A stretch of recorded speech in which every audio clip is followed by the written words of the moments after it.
In a recent video, I attempted to achieve British Airways Gold status in only 3 trips, and spoiler alert, I failed. This video picks up where that video left off, with me stranded in London with my car in Edinburgh, and to make matters worse, I'm not able to get my suitcase, so all I've got is my passport, my wallet, and the clothes I stand up in. Previously on My Grey Gap Year. Quite severely delayed and might not make it to Athens tonight. So, due to land at 10:15, the Athens flight is due to leave at 10:20. That is unbelievably tight. Just after a bit of a run to try and make the flight, it wouldn't let me through.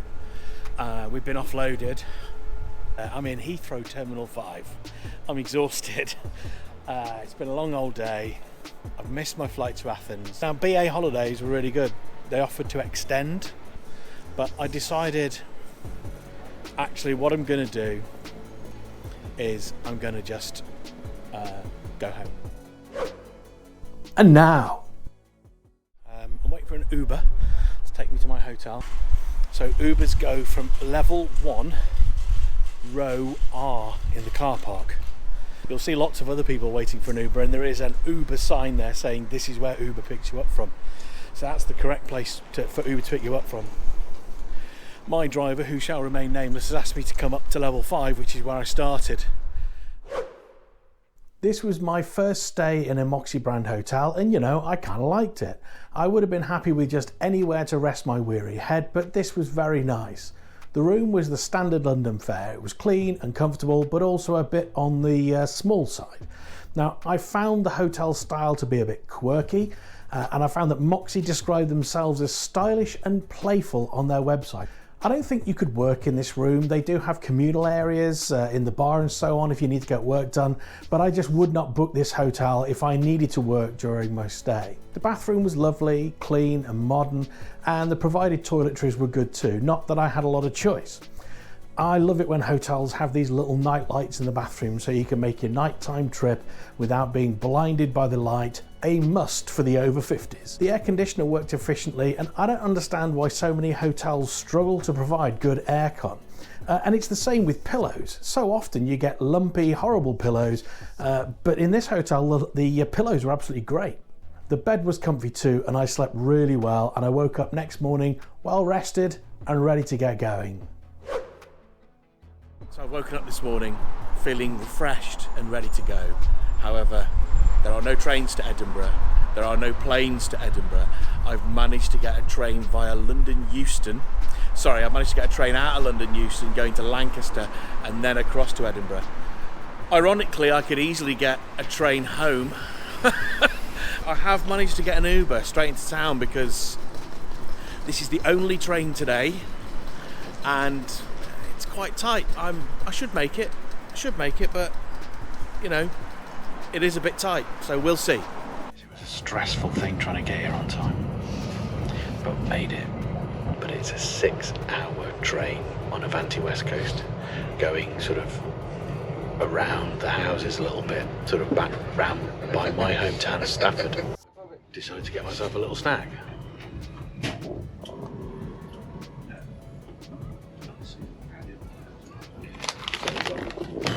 Got a little pack of crisps and a sandwich, cup of tea, bottle of water. So I'm sat in standard premium on the Avanti train. Now, whereas a premium economy ticket on an aeroplane is like economy with a few perks, the standard premium on the Avanti train is basically like first class with just a couple of perks taken away. The most important thing on a 6-hour train journey is where you sat, the amount of space you've got. So in this carriage, you can see that we're in a 2-1 configuration, whereas in standard economy it's a 2-2 configuration, so it's a much wider seat. Everyone's got a plug. No, I don't think the seat reclines in this carriage, but it is a wider, more comfortable seat. It's essentially the same as a first class seat, but in first class they'll give you, I don't know, a cooked breakfast maybe, or they'll give you some bottles of water and maybe a snack. So then you've got to think about what is the cost and the cost. So I'm getting a first class seat. I paid $111 for the ticket. First class is more than double that. It's over £230. So I paid an upgrade fee just to the conductor. Just paid an upgrade fee of £25. That is a bargain. There is one other small added bonus to being in this carriage, and that is the fact that you do have to pay for it. A group of 3 lads were just being very loud, playing video clips out loud on the phone. But of course, as soon as they were told they had to pay £15 each, they all hightailed it. So back to the peace and quiet of a nice empty carriage. So the train journey was 6 hours, and I am so glad that I paid for the upgrade in the standard premium seat. So one of the problems with my case being in London is that I've got no jacket, I've got no coat, got no jumper. I'm basically in the clothes I'm stood up in. So I'm being quite lucky with the weather, touching wood, and I've just got to basically get on a tram, which is coming now, and then walk to the car, and then I can drive home. And the car will be warm and dry, so the pain will soon be over. I walked from the tram to my trusty Astra. I put on the heating and drove home to Stafford, but my bag is still in London.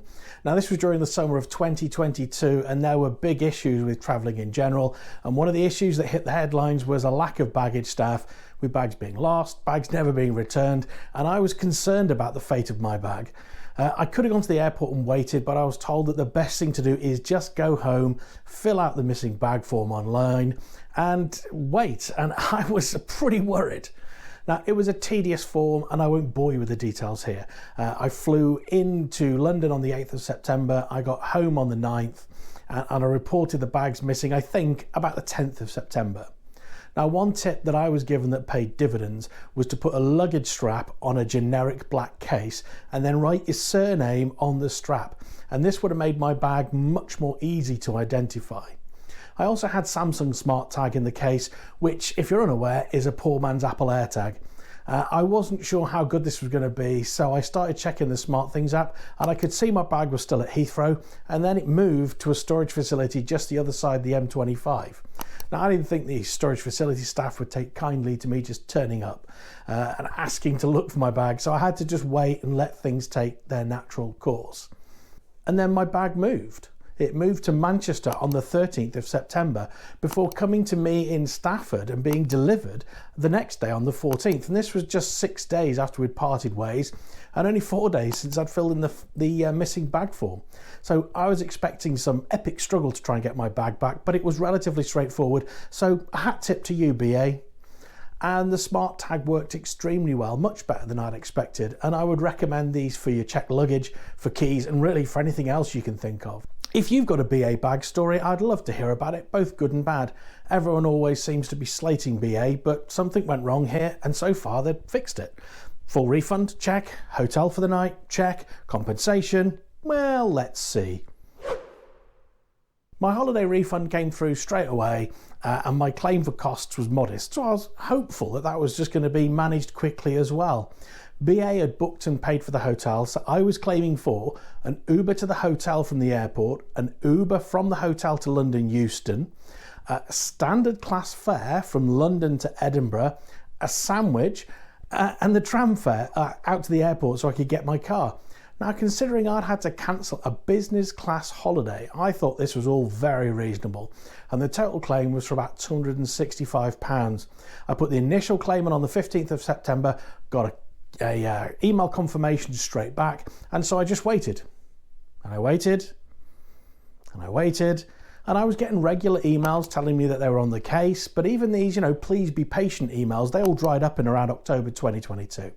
And I was travelling on to Australia for Christmas, and I was fortunate that the £265 that I was owed just wasn't a big dent in my finances, so I just let it slide until I got back to the UK in January 2023. Now, I had tried to ask for an update through the portal, but predictably this just didn't yield anything. And the only thing that people were saying was working was if we just got really snotty on direct message on BA's Twitter account. So I went onto Twitter, I acted entitled, became mildly obnoxious, and when this didn't yield any results, I just resorted to hounding the BA Twitter staff.